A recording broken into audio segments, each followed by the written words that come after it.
Hello दोस्तों, मैं हूं रजत। बहुत बहुत स्वागत है आप सभी का इस न्यू वीडियो में। आप देखो यार, चमत्कार सीरियल के अंदर होते रहते हैं, ये बात तो माननी पड़ेगी। लेकिन गुम है किसी के प्यार में सीरियल कहीं ना कहीं चमत्कारों की स्थितियों में थोड़ा सा नीचे था। लेकिन आज के एपिसोड को देखने के बाद समझ में आ गया भाई कि जो निनाद की मानसिक स्थिति अब खराब हो चुकी थी, जो सही ढंग से चल नहीं पा रहा था, वह सामने वाले को सबक सिखा रहा है। और यहां पर विनायक जो डिजर्व करता था वो उसे अच्छी तरीके से मिल गया। इवन मैं तो चाहता था कि 2 नहीं बल्कि 3-4 और चांटे उसके पड़ने चाहिए थे। वेल दोस्तों, यहां पर सीरियल के मेकर्स को समझ में आ चुका है कि हम लोगों को क्या दिखाना है और क्या हम लोगों को पसंद है। और आने वाले एपिसोड के अंदर जो है एपिसोड की कहानी बहुत कमाल की हो जाएगी। एंड पुरानी स्टोरी को भूल जाइए गुम है किसी के प्यार में की, क्योंकि नई जर्नी शुरू हो चुकी है सीरियल की भी और सभी की भी। वेल जानेंगे सब कुछ डिटेल के अंदर, सभी के एडमिशन से लेकर सब कुछ पॉइंट टू पॉइंट की कैसे क्या सीन होने वाला है। क्योंकि यहां पर भले ही ईशा मैडम ने कॉल करके अपने हस्बैंड को कहा है कि एडमिशन करा दो, लेकिन एडमिशन तो ईशान ही कराने वाला है और सभी को पुलिस की हवा भी ईशान ही खिलाने वाला है। अब देखिए आने वाले एपिसोड के अंदर 5 बजे का टाइम जो है ईशान के पिता ने दिया है सभी को कि 5 बजे तक वो बच्चे मेरे पास पहुंच जानी चाहिए। अब देखिए ऑफिशियली हम लोग रियल लाइफ में देखें तो रामटेक से पुणे तक की जो दूरी है वो लगभग 11 घंटे में कार से जो है वो तय की जा सकती है। अगर अच्छी स्पीड में हम लोग जाएं तो, धीरे धीरे जाएं तो 14-15 घंटे भी लग जाते हैं अगर आप बहुत ही धीरे गाड़ी ड्राइव करते हैं तो ऐसे में सभी रात को निकलने वाली है। तो यहां पर 5 बजे अगले दिन तक टाइम पर पहुंच पाना ये सभी के लिए बहुत मुश्किल हो जाएगा।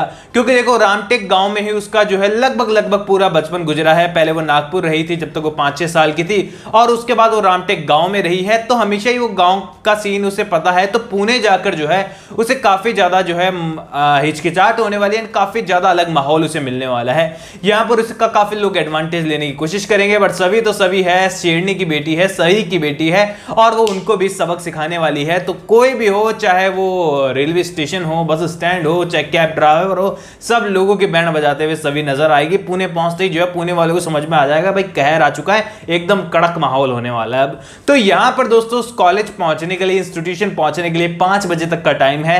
लेकिन यहां पर वेट करने वाले हैं ईशान के पिता 5 से भी ज्यादा बजे तक, लेकिन वो नहीं पहुंचने वाली है टाइम पर। क्योंकि वहां से किस तरीके से वो भागी है ये सिचुएशन खाली सभी को ही पता है, ईशान के पिता को नहीं पता है।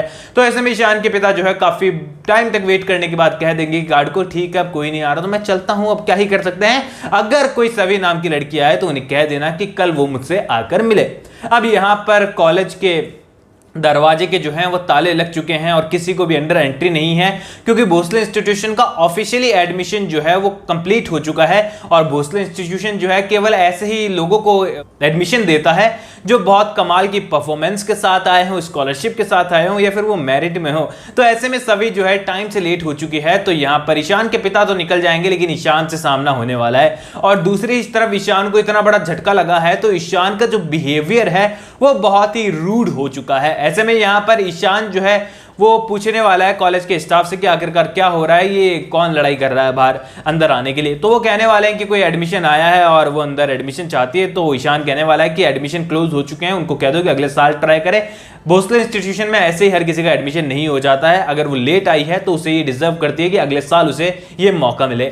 ऐसे में दोस्तों यहां पर ईशान साफ मना कर देगा एडमिशन देने के लिए और ईशान के पिता ऑलरेडी वहां से जा चुके होंगे। ऐसे में दोस्तों यहां पर सभी के पास कोई सहारा नहीं है रहने का भी, क्योंकि आखिरी उम्मीद थी स्कॉलरशिप के बाद हॉस्टल में भी जगह नहीं है। तो यहां पर सभी को पुणे जैसे शहर में जो है पूरी रात निकालनी है अगले दिन का वेट करते हुए, क्योंकि ईशान के पिता तो अगले दिन ही मिलेंगे। तो यहां पर पूरी नाइट में स्ट्रगल करते हुए आपको सभी नजर आने वाली है, क्योंकि सर के ऊपर कोई छत उसके नहीं होगी। एंड वो किस तरीके से अपनी वो पूरा दिन निकालती है ये बड़ा सवाल निकलकर सामने आता है। अब यहां पर अगला सुबह भी होने वाली है, क्योंकि देखो एक अंधेरे के बाद सुबह होने तो बहुत जरूरी है और ये नई सुबह सभी की जिंदगी में नई सुबह लेके आने वाली है। यहां पर भवानी काकू, अश्विनी और के पूरी तरीके से बैंड बजा चुके हैं वो लोग, और भवानी काकू मिलकर अश्विनी और हरिणी के बैंड बजा रहे हैं कि तुम लोगों की हिम्मत कैसे हुई। और अश्विनी और हरिणी जो है वो बप्पा को शुक्रिया अदा करते हुए नजर आएंगे कि आपने अच्छा किया बप्पा, कृपा की आपने कि सभी को आपने आशीर्वाद दिया और उसे यहां से भागने में आपने सफलता हासिल दिलाई। अब इसके बाद देखिए नेक्स्ट डे भी सभी जो है भोसले इंस्टीट्यूशन में जाने के लिए कुछ अतरंगी तरीके अपनाते हुए नजर आएगी। क्योंकि देखो कॉलेज के अंदर ऐसे हर किसी को एंट्री नहीं दी जाती है, ये बात हम सभी को पता है। खासकर जब एडमिशन क्लोज हो जाते हैं उसके बाद तो सिर्फ और स्टूडेंट को ही एंट्री मिलती है या फिर जो उनके गार्जियन होते हैं उनको एंट्री मिल जाती है। कई बार वो भी अंदर से वेरिफिकेशन होने के बाद। ऐसे में दोस्तों एडमिशन क्लोज होने के बाद किसी भी बाहर के आदमी का अंदर जाना बहुत मुश्किल है, तो सभी यहां पर अतरंगी तरीके अपना सकती है और हमें भी पता है कि सभी को अंदर तो जाना ही जाना है। लेकिन यहां पर सभी को जो पकड़ लेने वाला है सभी की गलतियों को और कोई नहीं बल्कि होने वाला है ईशान ही। ऐसे में ईशान के पिता सभी की मदद करते हुए नजर आएंगे और कहेंगे कि इसको हमें एडमिशन देना है, बहुत ही अच्छी स्टूडेंट है। लेकिन यहां पर ईशान के पिता को यह बात पता है कि किसी को यह नहीं पता चलना चाहिए कि ये जो है ईशा मैम की ही स्टूडेंट है। लेकिन यहां पर जो ईशान है उसे अच्छी तरीके से मालूम है कि लड़की कोई और नहीं बल्कि ईशा मैम की ही स्टूडेंट है, क्योंकि डिबेट कंपटीशन में ईशान ने ही उसको हाथों से अवार्ड सौंपा था और उसके बाद जो अपने भाषण में ताने दिए थे ईशा मैम को, वो भी सीन उसे याद है। अब ऐसे में ईशान के पिता इस बात से पूरी तरीके से वाकिफ नहीं है कि यार ये आपस में एक दूसरे को जानते हैं एंड दोनों के बीच में ऑलरेडी पंगे हो चुके हैं। तो यहां पर ईशान साफ कह देगा कि ऐसे एडमिशन नहीं हो सकता है किसी का भी, पहली बार टाइम निकल चुका है, स्कॉलरशिप भी अब नहीं मिल सकती है। दूसरी चीज ये लेट लतीफ है, टाइम भी इसने खो दिया है तो इसका एडमिशन नहीं होगा। दूसरी ये वेल बिहेव्ड भी नहीं है। ऐसे में सभी कहने वाली है कि प्लीज सर मेरे करियर का सवाल है, आप ऐसा मत कीजिए, मैंने डिबेट कंपटीशन भी जीता है और आपने मुझे खुद ने अपने हाथ से ट्रॉफी दी थी। तो यहां पर ईशान कहने वाला है कि उस डिबेट कंपटीशन में तुम टाइम पर थी, तुम डिजर्व करती थी, इसलिए तुम्हें मैंने एक जज होने के नाते निष्पक्ष होकर जो है तुम्हें वो अवार्ड दिया था। लेकिन मैं वो बात अभी तक नहीं भूला हूं जब तुमने मेरी गाड़ी का कांच तोड़ दिया था। और आज जिस तरीके से तुम कॉलेज के अंदर घूम रही हो ना, जैसे पिकनिक बनाने आई हो, ये सब इंस्टीट्यूशन में नहीं चलेगा। यहां पर पूरी तरीके से वो सभी को एडमिशन देने से मना कर देगा। ईशान के पिता भी नहीं कुछ कह पाएंगे ईशान के आगे, और बाकी जो है कॉलेज के बाकी ट्रस्टी जो बड़े राव साहब दिखाए गए हैं, सबसे ज्यादा पावरफुल जिनको ईशान के घर में दिखाया गया है, वो भी साफ मना कर देंगे कि नहीं ऐसी लड़की को एडमिशन नहीं दे सकते हैं। तो ईशान कहेगा कि ठीक है, आपको टेंशन लेने की जरूरत नहीं है, ये सारे छोटे मोटे मैटर है मैं संभाल लूंगा और यहां पर बस आप इनको दूर रखिए, यानी कि अपने पिता को वो दूर रहने के लिए कहेगा इन सब चीजों से।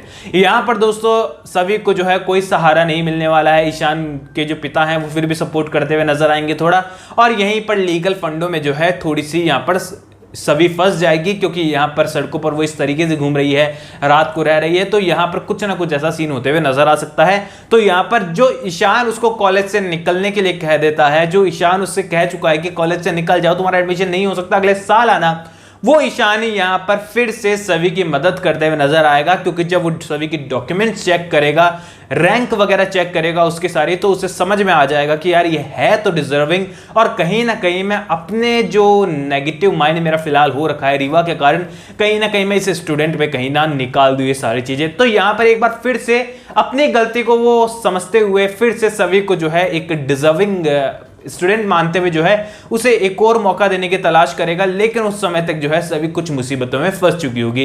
तो यानी कि जिसने पहले सभी की मुसीबतें बढ़ाई वो है कौन? ईशान। और ईशान ही फिर इसको मुसीबत से निकालने का काम करेगा, और इन सब चीजों के बीच में देखने को मिलेगी सभी का कड़क अंदाज और ईशान का रूड बिहेवियर, और दोनों मिलकर आपको काफी खट्टी मीठी नोक झोंक आपको दिखाने में कामयाब हो सकते हैं। ऑल ओवर आने वाले एपिसोड ये कहानी बहुत कमाल की है। नई स्टोरी लाइन नहीं कहूंगा, क्योंकि बहुत सारे टीवी सीरियल को मिलाकर थोड़ी थोड़ी तोड़कर उन्होंने जोड़कर हमको परोस दी है। अब उसका क्या ही कर सकते हैं, मतलब है हमें सीरियल से। तो सीरियल ऑल ओवर काफी अच्छा होने वाला है, क्योंकि देखो कोई अगर स्टोरी कहीं से कॉपी कर रहा है ना, तो अच्छी चीज ही कॉपी करेगा, खराब चीज नहीं करेगा। हालांकि वो बात अलग है कि जब कॉपी करने वाली चीज ही खत्म हो जाए तो यहां पर उसके बाद वो बिगाड़ देते हैं सीरियल को, जैसे कि कुसुम डोला के साथ पहले किया था उन्होंने। कुसुम डोला की स्टोरी जब तक चली थी अच्छा सीरियल था, उसके बाद कुसुम डोला खत्म हो गई उसकी स्टोरी, तो उसके बाद कबाड़ा कर दिया और लीप आ गया।